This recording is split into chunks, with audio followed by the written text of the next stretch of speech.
Okay, friends, our very last thing of this lesson. I know it's been a long 4 last periods, but we're finally done. So to close this lesson, I want you to do a Google drawing. I thought this was a fun way to incorporate drawing creativity into this lesson. So I want you to draw some things that you think would help you survive in the wild. It can be as basic as water or a water bottle, or you can be as crazy as a water bed. You decide and make your survival wish list. So follow this link right here and you'll see you can insert shapes and drawings and all this stuff, okay, to do something that'll help you survive in the wild. This isn't a very good one, but this could be a tent.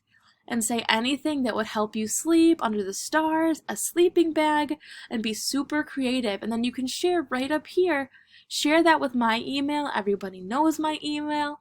It's posted everywhere. And then this will be your last assignment of the lesson. Thank you all for bearing with me the last 4 days. Y'all did a great job. Thank you and have a great weekend.